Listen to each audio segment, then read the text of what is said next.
Well, hello and good morning, everyone. Hope all is well today. Welcome back into Night Talk, the show that covers the ongoings and happenings of the Knights of Columbus in the state of Ohio. My name is Eric Loprete, and spring is finally upon us, as we've had some good weather this week, and it seems like Old Man Winter has finally released us from his grip as we head into better weather here during this summer.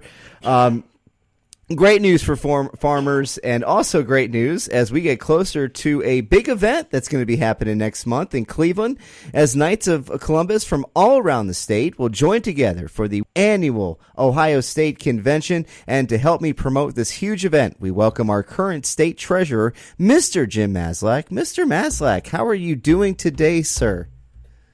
I'm doing fantastic, Eric. How are you? I cannot complain in the least. And did you have a nice Easter? Yes, sir. That was great. My daughter came in from Saginaw, and my son and his girlfriend stopped over, so we had a great time just catching up and sitting around the house. Excellent. Well, I'm so glad to hear that. And while we do, while Easter, of course, is always a fantastic celebration, the passing of our Holy Father certainly was a sad news to hear, and our prayers are with our Holy Father. So, Jim, thank you once again for joining us, and we, as always, we begin in prayer today. We want to thank my wife, Katie Loprete, for providing this prayer. So we begin in the name of the Father, and the Son, and the Holy Spirit. Loving Father, sometimes we are baffled because your works and your ways are so far above ours. Please help us to set the bar high, doing good works and serving in ways pleasing to you. In the name of the Father, and the Son, and the Holy Spirit. Thank you so much, Katie, once again for that prayer. And once again, welcome back into Night Talk. My name is Eric Loprete, and we are on today with our current State Treasurer, Mr. Jim Maslach, as we get ready for the 125th anniversary of the Knights of Columbus State Convention here in Ohio. Jim, this is shaping up to be a great event, and I would love to just get your opening thoughts and just kind of what you're expecting and what we can kind of be hoping for with this year's convention. Well, not to correct you, this is the 126th annual state convention. Last year we had the 125th down in wonderful Cincinnati, where we celebrated the great time that the Knights of Columbus had. But this year, 126 is just as important as 125, especially since we are actually returning to downtown Cleveland. And we're looking forward to showing off the whole Cleveland area, our state-of-the-art facility in the Hilton, and really the great and beautiful views when you catch it from the hotel of the North Coast. I know that our members and their families are going to have a great time this May. Excellent. And now there was I know there was a little bit of a brouhaha. We finally in planning for this event. So can you talk into what coordination went on to get this thing back on track and rescheduled and moved? And I'm sure that was a very lengthy process.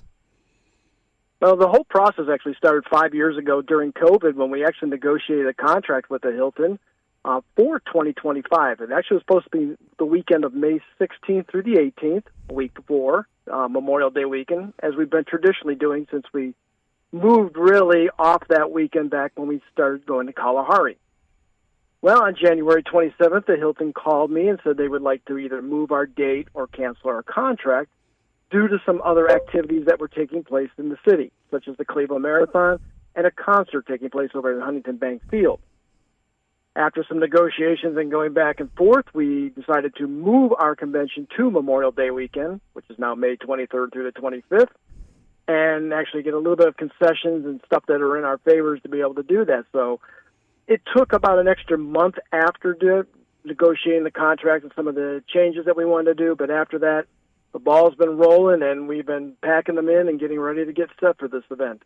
Excellent. So I'm very glad to hear that, and it sounds like the very diligent work went into to making sure that this thing went on without a hitch. And I think it just goes to show the strength of our current state team, and how good of a job that they do. One question I did want to ask is, with this being the 126th Knights of Columbus State Convention, what sort of meaning do you think that that has, knowing that the Knights have been a force for good in Ohio for 126 years? I mean, you certainly think about it this way. The Knights of Columbus have always been called the strong right arm of the church, and I guarantee you that there's nowhere better than here in the state of Ohio. I mean, we go from councils from Adenia to Zor. Our councils continue to put their faith into action at home, at work, in our parishes, in our communities, and coming together in the state convention to celebrate those accomplishments continues to drive us year after year just to keep improving ourselves and our state. And I firmly agree with that. And so what sort of activities do we have planned for this event? Do we have activities galore? I mean, the convention starts off on Friday with the Monsignor Krasinski Golf Tournament at Springvale over here in North Olmsted. Then we have excursions planned for both Friday and Saturday with the shuttle bus stopping at the Rock Hall, Science Museum, Cathedral of St. John's, Public Square, where there's the Sailors and Soldiers Monument, as well as the Old Stone Church. And then it closes the loop by going to the West Side Market.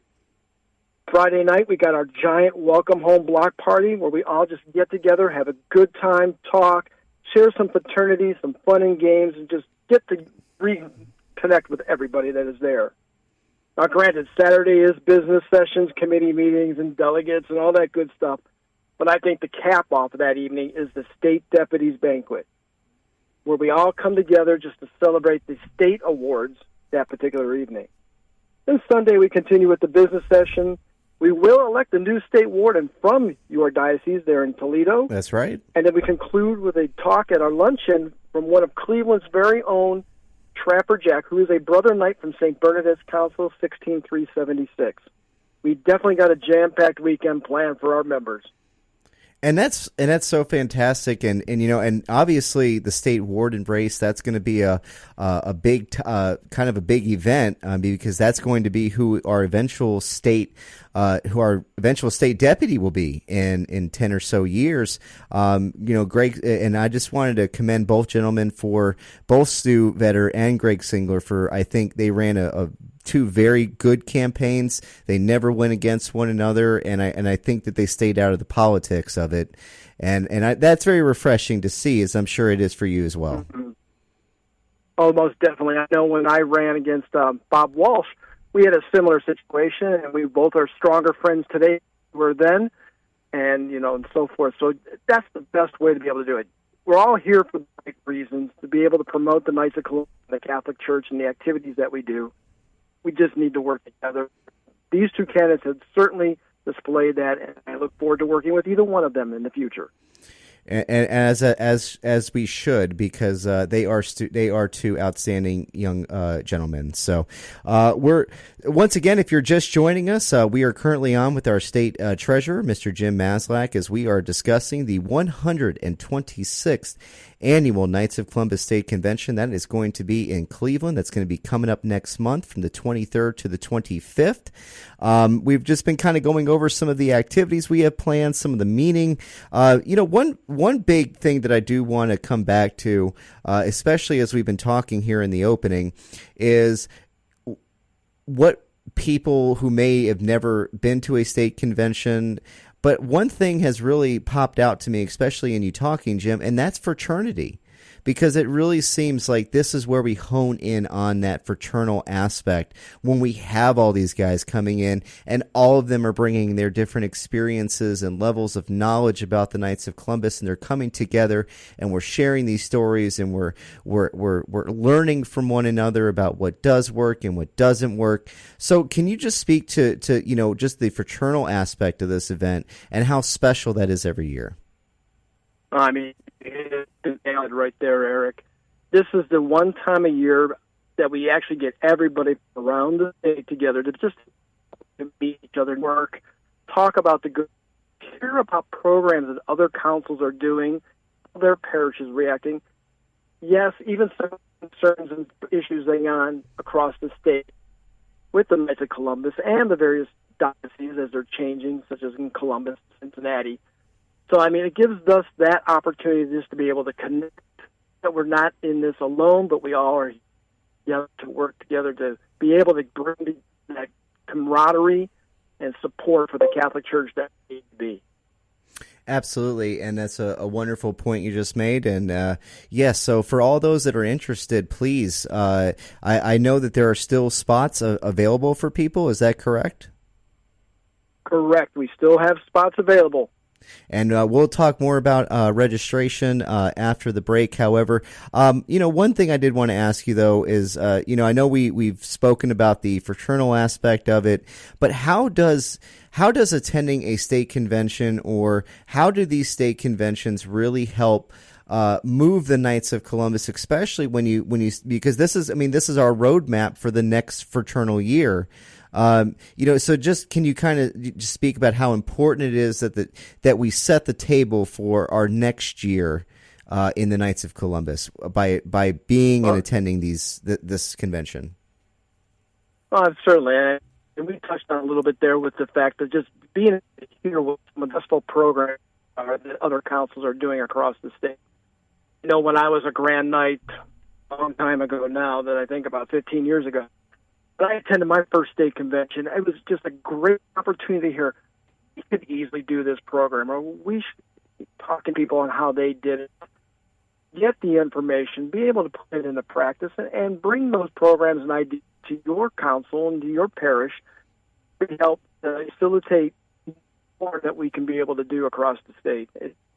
It's something about a growing experience and an understanding of how we all work together as one versus 36 individual councils. Excellent point. Once again, we are on with our current state treasurer, Mr. Jim Maslach, who we are talking about the 126th annual State of Ohio Knights of Columbus Convention that is going to be in Cleveland. That's coming up next month from the 23rd to the 25th. We'll talk more about registration and some more things that you can expect from this wonderful convention as we get back from the break. Once again, you are listening to Night Talk here on Annunciation Radio. My name is Eric Loprete. Hope you're having a great Saturday morning. Daily Meditations of Pope Benedict XVI, presented by Leonardo D. Philippus of St. Luke Productions. Resurrection Discipleship. Resurrection faith is a stepping forward along the way. It can be nothing else than a following in the steps of Christ, a discipleship of Christ. In John's Gospel, Christ expressed very clearly, "I'm ascending to my Father and your Father, to my God and your God." That is why Christian tradition deliberately speaks not simply of following Jesus, but of following Christ. We follow not a dead man, but the living Christ. We are not trying to imitate a life that is past and gone, nor to turn it into a program for action with all kinds of compromises and reevaluations. We must not rob discipleship for what is essential to it, namely cross and resurrection and Christ's divine sonship, his being with the Father. Discipleship means that now we can go where, again, according to John, Peter and the Jews initially could not go. But now that he has gone before us, we can go there too. Discipleship means accepting the entire path, going forward into those things that are above, the hidden things that are the real ones, truth, love, our being children of God. Discipleship is a stepping forward into what is hidden in order to find, through the genuine loss of self, what it is to be a human being. This meditation is taken from Benedictus, published by Ignatius Press and Magnificat, and produced by St. Luke Productions. Learn more at stlukeproductions.com. Welcome back into Night Talk. My name is Eric Loprete. Once again, we are on with our current state treasurer, Mr. Jim Maslach, as we discuss the 126th annual State of Ohio Convention coming up next month. That'll be May 23rd through 25th, and we're looking to get back into that conversation. However, first, as always, we have our council announcements. We do also want to remind everyone that the Priest Appreciation Dinner is coming up this week. That'll be April 29th at Greystone Hall in Perrysburg. The event starts at 5:30. Dinner is $40 a person, or you can buy an 8-person table for $320. Please contact Chapter President Matthew Stapleton for more information at 419-509-5987. The state of Ohio is putting on a e-membership incentive drive. Councils that bring in the most e-members until the end of this month will be qualified to win a $50 Domino's Pizza gift card. St. John the 23rd Council will be hosting their 2025 charity golf outing on Saturday, July 19th at Riverby Hills Golf Club. Registration begins at 7 a.m. Shotgun starts at 8:30 a.m. If interested in sponsoring or playing, please contact Todd Finch at KFC.TOD@gmail.com.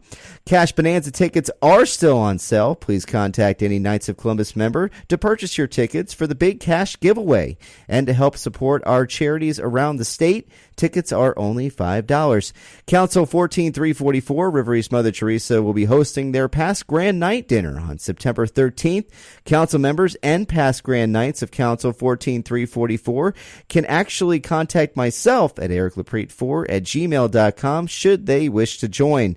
And finally, as we're discussing today, the 126th Annual State of Ohio Knights of Columbus State Convention is set for May 23rd through the 25th. Please get on to kfcohio.org to find out more information. And finally, just want to remind everyone, off the streets drop-off points will continue at St. Joe's of Maumee every Saturday from 8 until 8:30, and then at the drop-off point for St. Ignatius will be today from 11 until 1. So please, if you have any household items that you may be wanting to part with and can go toward helping someone else, please feel free to drop those off at either of those locations. And that is going to do it for council announcements. Once again, we bring in our state treasurer, Mr. Jim Maslach, and he is ready for round number 2. So, Jim, we waste no more time, and we'll get right back into it. So, Jim, as we mentioned, people can still register to join the state convention. And where can people go to register? And is there anything that they need to be aware of when registering for this event? Well, registration is currently open through May 9th. Registration is available at the state website at kofcohio.org. And you simply access the page by clicking the blue button there that says 2025 State Convention. When you get to the page, there are 2 buttons at the top, one for the convention registration and one for the hotel reservation, because they are 2 different things. You are responsible for getting your own room, but you're also responsible for making registration. The cost for registration is $150, but that covers a lot of stuff, including a shuttle bus, the badge, program book, convention gifts, the Friday night party, state deputies banquet, and the luncheons. So we do accept credit cards, debit cards, or checks. Please note, though, guys, there will be no registration available at the convention. Everything is pre-registration, as the hotels make more demands us to enlist food requirements in a week to 2 weeks early. So remember, you have till May 9th to be able to register. If you want a hotel room, you have until May 1st. And it's really important to mention, especially about the hotel rooms, because that fills up incredibly fast. I remember when I registered online myself, hotel rooms were already getting pretty scarce. So I'm sure you would agree, if you have not already gotten your hotel room, to please make sure to go ahead and do that at the state website at kfcohio.org. Jim, moving on, do you have any advice for people who may be having their first convention. We talked about it a little bit in the opening. It's a great time for fraternity and to meet people. I know for me, my first state convention was incredibly powerful because I really learned a lot about how the Knights of Columbus worked. I was able to see an election happen. For me, but I guess for you, you're more experienced at this than I am. So what advice would you have for people who may be going to their first convention? Well, there's certainly a lot going on, as we've already described, but the biggest thing I would say is take it all in. There's a lot going on, from committee meetings, the business sessions, the parties, the caucuses for Supreme Delegates. Have fun doing it. That is the most important thing, to be able to do anything with the Knights of Columbus. It's busy work and we've got a lot to do, but having fun doing it makes it so much more enjoyable. Let alone, if there's anything that when they go to the convention that we need to do to help make their experience better, reach out to me. Trust me, I'm there walking around. You won't be able to miss me. That is true. You are a very easy individual to find. So, but I know you kind of talked about it before, but staying on the topic of first conventions, what was your first convention like? And what were you kind of thinking as you were first walking through those doors? I actually didn't have any expectations. I wasn't quite sure what I got involved with. I went to my first one as a night. That was back in 2009, I believe. And just being able to walk in there and come into the ballroom where everybody was at for the Friday night party and see all these people are so accustomed to understanding what is going on in your little world, at, say, in my particular case, St. Ambrose here in Brunswick, but everyone from across the state, all schools that were there, and the state officers, and the district deputies, and the Supreme Representative, it truly puts on to you just magnitude of and the involvement that the Knights of Columbus has throughout Ohio, the nation, and the world. I completely agree with that point, because I remember, when I first joined the Knights, my whole experience was just Toledo, Ohio, and to me that was the world. When I went to that state convention, and I, like you said, I was meeting people from Brunswick. I believe that I met you at that convention, and there's people from Berkey and people from Cleveland and Cincinnati and all over Ohio. It was just, you were completely right when you say that you really get a magnitude or a serving of the magnitude that the Knights of Columbus and their footprint that we have left on the state, and how much we are a force for good. So I'm really glad that you brought that up, because, and my advice for people would just be, just like you said, just go have fun. Learn whatever you can. There's going to be a lot of things that people are talking about. There's always, but I think the most important thing is, even though there's so much going on, there's always someone there who can help explain it to you. Exactly. And I've trust me, I've had a lot of questions as I first joined the Knights, but I've always had someone be able to answer the questions or taken time just to kind of explain how things work to me. So, what's as we kind of talk about the state convention, what's one of your favorite memories of state convention? Do you have maybe one that kind of brings out to you, or maybe a couple in particular? Now, there are usually two that come to mind. It was one of my first state conventions down in the Archdiocese of Cincinnati, back when we used to go to the Millennium Hotel. I was a first-year district deputy. My Grand Knight, who was my deputy Grand Knight, and I were eating dinner at the table. The air conditioning system wasn't working, so it was hot already in the room. No. But we had the pleasure of having two steak dinners that evening. And I certainly hope past State Deputy Dave Helms there does not hear this, because he might charge me again for it. But the fact that two people didn't show up and we got their meals, it was fantastic, and we were definitely filled with food that particular evening. Well, one thing... And then the other... Go ahead. I was just going to say, one thing is, if you go to any sort of Knight of Columbus function, you know that you're not going to leave hungry. That is so true. One way or another, you will have your fill. Yes, yeah. But go on, Jim. I mean, and the second opportunity for me was actually in 2019 when I got elected to be state warden, and an opportunity to represent not only the Cleveland Diocese, but to have that opportunity to be able to represent the state of Ohio wherever we happen to go. And being there with my wife and my children at that time is just something that is special and will remain with me forever.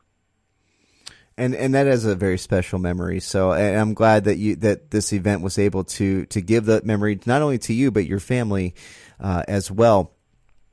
As we kind of wrap this up, Jim, I would like to know, you've obviously been to your fair share of conventions. How have you really seen the convention grow?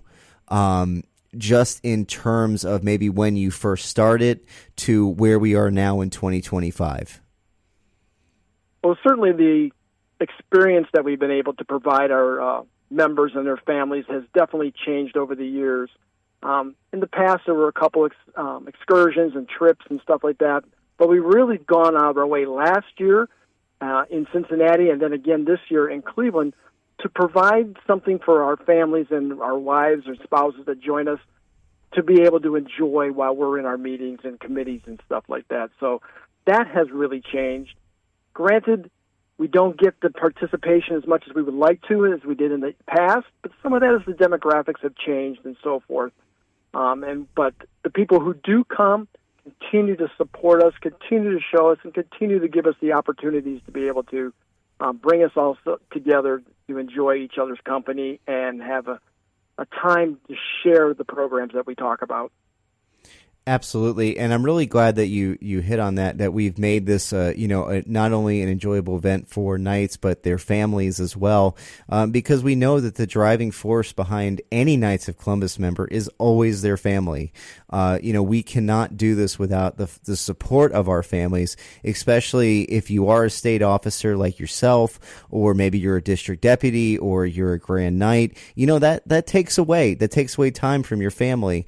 So, the fact that we now have events where our families are going to be able to come, and while they may not be able to sit in the meetings with us, we know that they are with friends, fellow Catholics, and they get to experience different things together, which brings them closer as well. So it just kind of speaks to how tightly knit the Knights of Columbus have really come out, especially in the family dynamic. And I'm sure that's got to make you proud.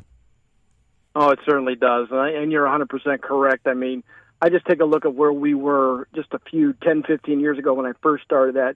Yeah, there were some there, some of the families. The Kalahari experience brought in a lot more families and stuff like that, and we continue to just build upon what we established then and will continue to do as we go forward. Amen, brother. Well, everyone, thank you so much once again for joining us here on Night Talk. My guest today has been Jim Maslach. If you did miss this episode, please feel free to go to our YouTube page on Annunciation Radio. Just search for Night Talk, and you can access this episode as well as previous ones. Hope you have a great weekend, everyone.